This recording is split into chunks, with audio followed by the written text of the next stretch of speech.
ओम नमो भगवते वासुदेवाय। एक घड़ी आधी घड़ी और आधी की आधी, तुलसी संगति साधु से कोटि कटत अपराध। श्री भागवत कठोर बड़ी, कछु बूझी परे नहीं अर्थ के रीति। बूझे बिना नहीं प्रेम जगे, बिन प्रेम जगे उपजे नहीं प्रीति।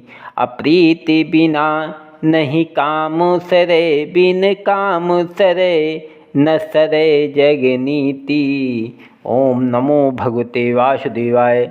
अगली कथा दधीचि ऋषीश्वर के पास इंद्रादिक देवताओं का हड्डी मांगने के लिए जाना।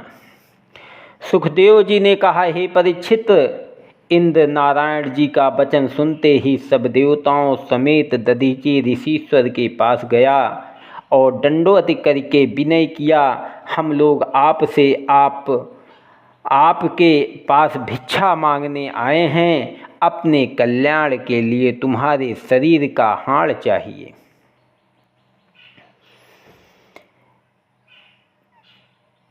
यह बात सुनकर ऋषि बोले, इंद्र तुम अपने मन में विचार करो, थोड़ा सा दुख तन पर पहुँचने से कैसा क्लेश होता है, इसलिए तुमको अपने अंग के समान दूसरे का भी समझना चाहिए। जिस तरह सब लोग अपना तनु प्यारा जानकर उनको सुख देने और मोटा करने के लिए अनेक यत्न करते हैं, उसी तरह मुझे भी अपना शरीर प्यारा है, इसलिए क्यों ऐसा दुख मुझे देने आए हो। इंद्र ने उत्तर दिया कि आप यह सब वचन सत्य कहते हैं, पर मैं नारायण जी की यज्ञानुसार हड्डी मांगने आया हूँ। जिस तरह हरा वृक्ष अपनी छाया व फल पुष्प से सब्जियों और पशु पक्षियों को सुख देता है, किसी के डाली काटने पर भी दुख नहीं मानता, उसी तरह वैष्णव और ऋषीश्वर भी अपना शरीर केवल परोपकार के लिए समझते हैं। उनका तनु दूसरे के काम आवे तो देने से नहीं मुकरते। जब इंद्र ने ऐसा ज्ञान कहकर बहुत विनती की, तब ऋषि बोले, हे इंद्र, यह शरीर नारायण जी ने दिया है। कदाचित वह आप आकर ऐसा कहते तो भी मैं अपनी प्रशंसा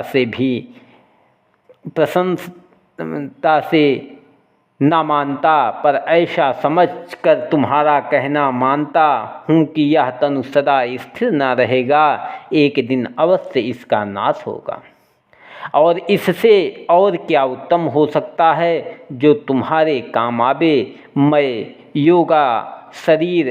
योगाभ्यास साध कर परमेश्वर के ध्यान में बैठता हूँ। तुम एक गाय लाकर मेरा शरीर चटाओ। जब शरीर का सब मांस चाटने के उपरांत केवल हड्डी रह जावे, तब उस हाड़ को ले कर अपना मनोरथ सिद्ध करना। पर मुझे तीर्थ स्नान करने की अभिलाषा है, तुम आज्ञा दो तो मैं तीर्थ स्नान कर आऊँ, तब मेरे शरीर की हड्डी लेना। देवताओं ने कहा कि हम इसी जगह पर तीर्थों का जल ला देते हैं, आप स्नान कर लीजिए। ऋषीश्वर ने कहा, बहुत अच्छा। देवताओं ने क्षण भर में सब तीर्थों का जल वहाँ ला दिया। जब ऋषीश्वर स्नान करने के उपरांत योगाभ्यास से अपने प्राण ब्रह्मांड में चढ़ाकर परमेश्वर के ध्यान में लीन हुए, तब इंद्र ने एक गाय मंगाकर नोन लगाकर उनका शरीर चटवाया। जब उस गाय ने सब मांस चाट लिया, केवल हड्डी रह गई, तब इंद्र ने वह हड्डी लेकर विश्वकर्मा को शस्त्र बनाने के लिए दिया। इतनी कथा सुनकर सुखदेव जी बोले, हे राजन, देखो दधीचि ऋषीश्वर को दाता समझकर राजा इंद्र भिखारी हो गया। इसलिए दाता का नाम सब लोग लेते हैं, सूम व लालची का नाम कोई नहीं लेता। बहुत अच्छा होता है जब विश्वकर्मा ने उस हड्डी का अति तेजवान वज्र नामक शस्त्र बना दिया। तब इंद्र उस वज्र को लेकर वृत्तासुर से लड़ने आया। वह दैत्य इंद्र को देखकर सोचने लगा कि यह तो मेरे सामने से भाग गया, आज ना मालूम किस कारण से फिर लड़ने आया है।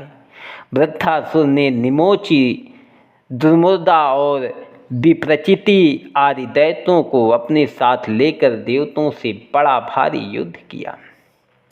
जब गदा, तीर, तलवार, त्रिशूल, भुचुंडी आदि 9 शस्त्रों दैत्यों के टूट गए, तब वे लोग पर्वत व वृक्ष उखाड़ कर मारने लगे। पर ईश्वर की दया से देवताओं ने दैत्यों को मारकर हटा दिया। जब वृत्रासुर ने के साथी हार मानकर भागे और देवताओं ने उनको पीछे से खदेड़ा, तब वृत्रासुर ने दैत्यों को भागते देखकर कहा कि तुम लोग युद्ध से मत भागो, एक दिन अवश्य मरना है। मृत्यु के हाथ से कोई नहीं बचेगा, सो घर में मरना उत्तम नहीं होता। 2 तरह की मृत्यु को उत्तम समझना चाहिए, एक योगाभ्यास करके तन छोड़ना और दूसरे युद्ध में सन्मुख मारा जाना। इसलिए तुम लोग फिर कर लड़ाई करो, भागना उचित नहीं है। इंद्र और वृत्तासुर का युद्ध। सुखदेव जी बोले, हे राजन, जब वृत्तासुर के समझाने पर भी बहुत से दैत्य भाग गए, तब वृत्तासुर ने बड़े क्रोध से ललकार कर कहा, हे इंद्र, भागे हुए को मारना कुछ शूरता नहीं होती। पहले मैंने सब देवताओं को जीत कर भगा दिया था, अब क्या हुआ जो मेरे साथी भागे जाते हैं। तुम खड़े रहो, मैं अकेला सबको मारूंगा। जब सब देवता उनकी ललकार सुनकर भय से पृथ्वी पर गिर पड़े, तब वृत्तासुर ने लातों से सबको इस तरह रौंद डाला जैसे कमल वन को हाथी रौंद डालता है। इंद्र ने देवताओं की यह दशा देखकर जैसे अपनी गदा उन पर चलाई, वैसे वृत्तासुर ने उस गदा को छीनकर ऐरावत हाथी के मस्तक पर ऐसी मारी कि हाथी 60 पग पीछे को हट गया। तब इंद्र ने अमृत लगाकर उसका घाव अच्छा कर दिया। जब फिर इंद्र अपने को संभाल कर वृत्तासुर के सन्मुख आया, तब वृत्तासुर ने कहा कि आज बड़ा उत्तम दिन है, जो तू अपने भाई व गुरु व ब्राह्मण का मारने वाला हत्यारा मेरे सन्मुख हुआ। सबके बदले आज तुझे देवताओं समेत अपनी त्रिशूल से मारकर भूतनाथ के नाम का यज्ञ करूँगा। अब तुम मेरे सामने से जीता नहीं जा सकता। कदाचित तुमको अपनी रानी व राज्य प्यारा हो तो मेरे सामने से भाग जा। मैं अपने भाई का बदला लेने आया हूँ। तुझको मारने से मुझे संसार में कोई यश न मिलेगा, और कदाचित तूने मुझको मार लिया तो मैं तुरंत परमेश्वर के चरणों के पास पहुंच जाऊंगा, और यह राज्य करने से बढ़कर वह अति सुख पाऊंगा। जिस तरह पक्षी का बच्चा पंख के बिना उड़ नहीं सकता, दूध पीने वाला बालक व बछड़ा अपनी माता के भरोसे रहता है, और पतिव्रता स्त्री अपने स्वामी के अधीन रहती है, उसी तरह मैं श्याम सुंदर के चरणों का ध्यान रखता हूँ। इसलिए मुझे इन राशन लेने और राज्य करने से बढ़कर मारे जाने से अति आनंद है। जो लोग अपने को बलवान व ज्ञानी जानते हैं, उनको मूर्ख समझना चाहिए। परमेश्वर सब बातों के मालिक हैं। यह बात कहकर वृत्तासुर ईश्वर के चरणों का ध्यान करने लगा। वृत्तासुर का वज्र से मारा जाना। सुखदेव जी ने कहा, हे राजन, यह सब ज्ञान कहकर वृत्तासुर ने बड़े क्रोध से अपना त्रिशूल इंद्र पर चलाया। इंद्र ने उनका शस्त्र बचाकर वही वज्र से जो हड्डी से बना था ऐसा मारा कि वृत्तासुर की दाहिनी भुजा कटकर गिर पड़ी। तब उसने बाएं हाथ से परिघ नामक शस्त्र मारकर इंद्र के हाथ से वज्र गिरा दिया। जब इंद्र मारे डर के वज्र को पृथ्वी पर से उठा ना सका, तब वृत्तासुर बोला, हे इंद्र, तू मत डर, मुझसे शूरवीरों की तरह युद्ध कर। कदाचित मैंने तुमको मार लिया तो इंद्रपुरी का राज्य करूँगा, और तेरे हाथ से मारा गया तो बैकुंठ में जाकर सुख भोगूंगा। इसलिए मैं मृत्यु से नहीं डरता, दोनों बातों में प्रसन्न हूँ। मारना व मरना मेरे व तेरे बस नहीं है। संसारी जीवों के सब काम परमेश्वर की आज्ञानुसार नट के खेल के समान होती है, सो तू हर्ष से वज्र उठाकर मुझे मार, जिसमें तुरंत ईश्वर के चरणों के पास पहुंच जाऊं। इंद्र ने यह वचन सुनकर अति प्रशंसा से कहा, हे वृत्तासुर, तेरी बुद्धि धन्य है। जब इंद्र ने ऐसा कहकर वज्र से उनकी बाईं भुजा को भी काट डाला, तब वृत्तासुर दौड़कर इंद्र को हाथी समेत निकल गया। पर नारायण कवच के प्रताप से इंद्र नहीं मारा और वज्र से उनकी कोख चीर कर बाहर निकल आया। परमेश्वर की कृपा से इंद्र या हाथी को कुछ दुख नहीं पहुंचा। इसी प्रकार 100 वर्ष तक इंद्र और वृत्तासुर का युद्ध हुआ। इंद्र ने उसी वज्र से वृत्तासुर को मार डाला। उसके तनु से एक तेज निकलकर बैकुंठ में चला गया। सब देवता उनके मारे जाने से हर्षित हुए, पर इंद्र प्रसन्न नहीं हुआ। ब्रह्म हत्या के डर से इंद्र का भागना।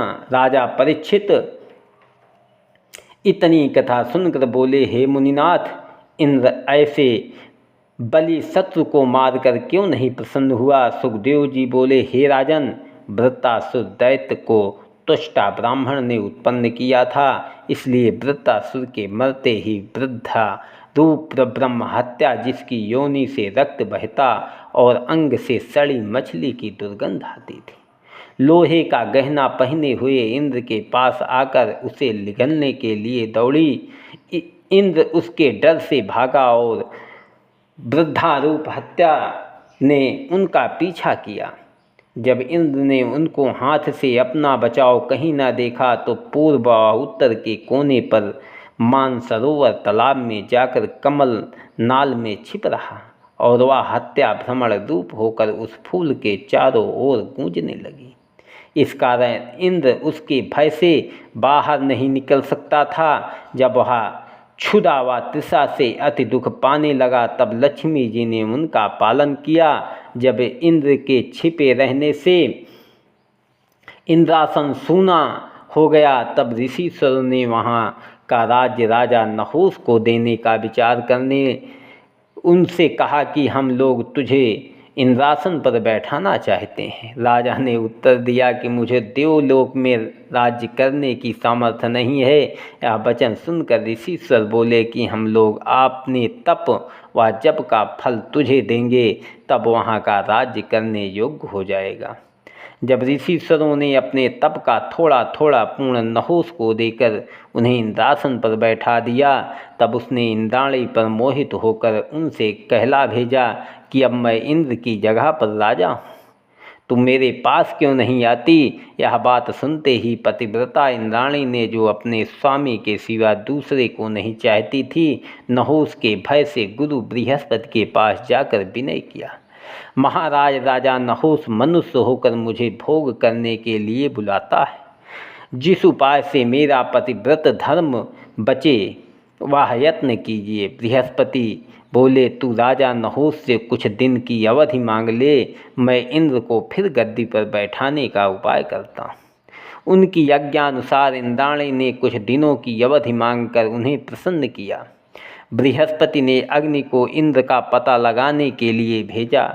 जो अग्नि देवता ने बृहस्पति से आकर कहा कि इंद्र ब्रह्म हत्या के भय से मानसरोवर तालाब में छिपा है।